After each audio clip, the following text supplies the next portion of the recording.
TV భక్తి సమాచారం WhatsApp ఛానల్లో జాయిన్ అవ్వండి. అన్ని విశేషాలు ఎప్పటికప్పుడు తెలుసుకోండి. ధ్రువుడు, అలాగే ప్రహ్లాదుడు, అజామీలుడు, ఇలాంటి వాళ్ళు ఎందరినో రక్షించాయండి పరమాత్మ అని ఆయన గురించి చెప్పి లోకరక్షైకారంభకున్నన్నారు. ఈ లోకరక్షణ చేయడం కోసమని సృష్టి స్థితిలయా చేశారు. సృష్టి క్రమాన్ని చెప్పారు, దాంతోపాటు ఆ పరమపదాన్ని గురించి చెప్పారు.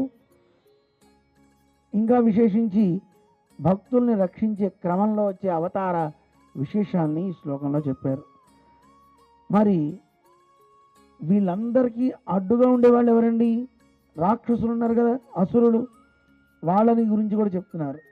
దానవోద్రేక స్తంభకు, దానవులైనటువంటి రాక్షసులందరినీ కూడా అణచాడు స్వామి. హిరణ్యకశిపుడిని, శిశుపాలుడిని, ఆ ఘట్టాలన్నింటినీ కూడా ఈయన చెప్పేశాడు. మనకి ఇష్టప్రాప్తి అనిష్ట నివృత్తి రెండో చెప్తున్నాడు అనమాట ఇందులో. కేళిలోల విలస దృగ్జాల సంభూత నానా కంజాత భవాండ కుంభకు.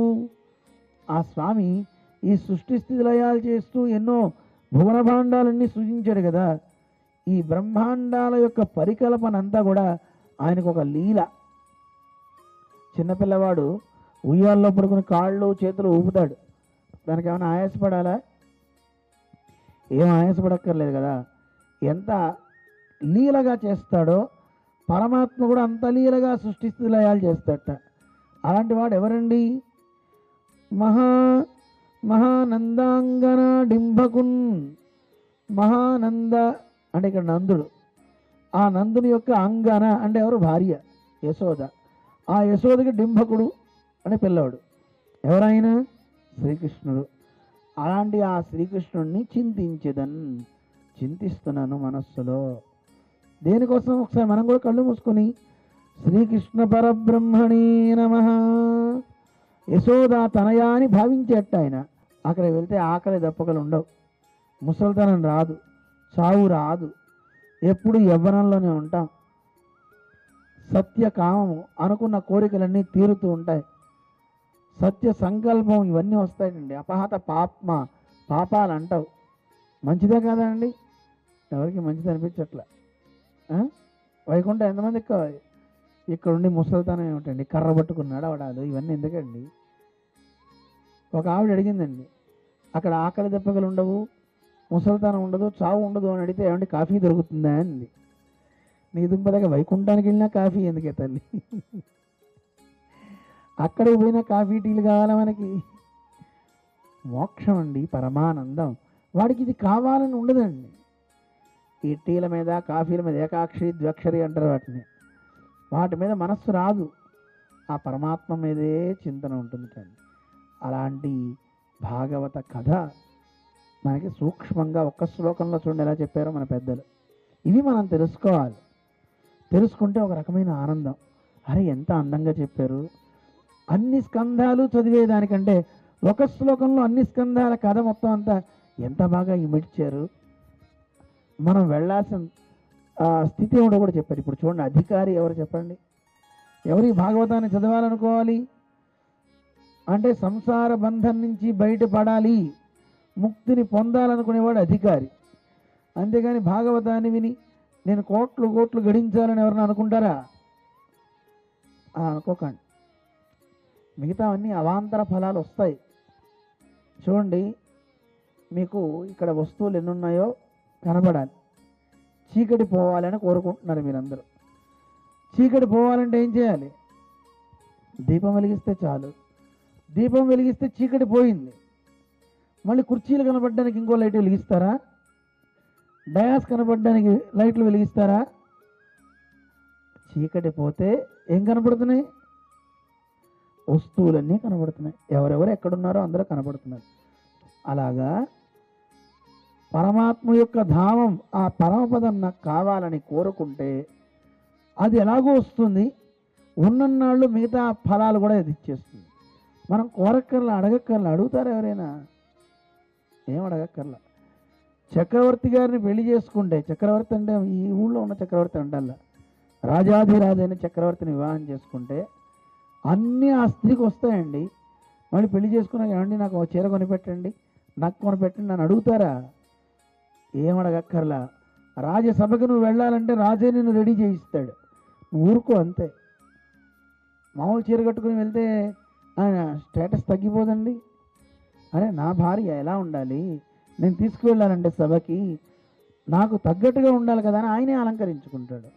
పంపించండి అన్ని ఆభరణాలు, 7 వారాల నగలు, లేదు 365 రోజుల నగలు, ఎన్నైతే అన్ని. నిజానికి 7 వారాల నగలు పెడితేనే నాకు అనిపిస్తూ ఉంటుందండి, ఆ స్త్రీగా కనపడదండి, మొత్తం ఒళ్ళంతా బంగారం తప్ప ఏం కనపడుతుందండి. కానీ 7 వారాల నగలు అనగానే సోమవారం ముత్యం గనక ముత్యంతో చేసిన బంగారం, అలాగే మంగళవారం కుజుడు గనక కుజుడికి పెట్టే స్టోన్స్ అందులో పెడతారు, అంతమించి ఇంకేం లేవండి. బుధుడు పచ్చ గనక పచ్చ రంగు డైమండ్స్తో చేసిన బంగారం, పచ్చలతో వైడూర్యాలతో వీటితో ఒక్కొక్క రోజు ఒక్కోటి అన్నమాట వాటితో అలంకరిస్తారు. అందుకని నిజంగా మనకు అలంకారం ఏది కావాలండి, జ్ఞాన భక్తి వైరాగ్యాలు ఇవి కావాలి మనకి. ఇలాంటి వాటితో అలంకరిస్తే సహజంగా మామూలుగా అందంగా అలంకరించుకుంటే మామూలు పురుషుడు చూస్తారట, జ్ఞానభక్తి వైరాగ్యాలతో అలంకరించుకుంటే పరమ పురుషుడు చూస్తారట. మీకు ఎవరు చూడాలి చెప్పండి, ఉత్త పురుషుడు చూడాలా పరమ పురుషుడు చూడాలా? పరమ పురుషుడు చూడాలి. ఉత్త పురుషుడు చూస్తే ఏం ఒరుగుతుందండి, వాడు ఎత్తుకుపోతాడు ఆభరణాలు. ఈయన చూస్తే మన పాపాలు పోతాయి, మనని ఈయన ఎత్తుకుపోతాడు.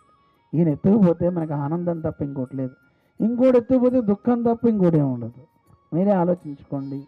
అందువల్ల పరమ పురుషుడు మనని గ్రహించాలి, ఆ పరమ పురుషుడు మనని స్వీకరించాలి. అలాంటి పరమ పురుషుని యొక్క అనుగ్రహం పొందడానికే మనందరం ఈ భాగవత కథని చదవబోతున్నాం. ఆ భాగవత కథని మనం తెలుసుకోబోతున్నాం. అయితే భాగవతం అంటే ఏమిటండి? భాగవతం అంటే భగవతః ఇదం భాగవతం, భగవంతుడి గురించి చెప్తుంది కనుక దీని పేరు భాగవతం. భక్తుల గురించి చెప్తుంది కనుక దీని పేరు భాగవతం. అందువల్ల భాగవత కథ అంటేనే పరమాత్మ గురించి చెప్పే కథ, భక్తుల గురించి చెప్పే కథ. అలాంటి ఆ కథని సూతుల వారిని అడిగారు సౌనకాది మహాములంతా. ఇందులో ప్రధానంగా తీసుకుంటే 3 వ్యక్తులు ఉన్నారు. ఆ 3 వ్యక్తులు ఎవరెవరు? వక్త, శ్రోత, అలాగే ఆ కథని బాగా చెప్పినవారు. ఈ ఇద్దరిని ప్రధానంగా పెట్టుకుందాం. చెప్పినవాడు, విన్నవాడు. ఎవరు వాళ్ళు? చెప్పింది ఎవరు? సాక్షాత్తు శ్రీశుకుడు. విన్నదెవరు? పరీక్షిన్ నరేంద్రుడు. మరి గ్రంథాన్ని వ్రాసింది ఎవరు? వేదవ్యాసుడు. ఈ పూట ఆ 3 తెలుసుకోగలిగితే ఓ అద్భుతం. తెలుసుకుందాం వీళ్ళ 3 గురించి. భాగవతం అనేటువంటి గ్రంథం గురించి ఇప్పటిదాకా మనం విన్నాం. భాగవతం అంటే ఎంత గొప్పది, కృష్ణస్య వాంగ్మయీ మూర్తి. గుర్తుపెట్టుకోండి, భాగవతం అంటే కృష్ణుడి గురించి చెప్పింది అని కాదు, కృష్ణుడే. భాగవతం అంటే కృష్ణుడే. అటువంటి ఆ కృష్ణుడు భాగవతం పక్కన పెట్టుకుందాం.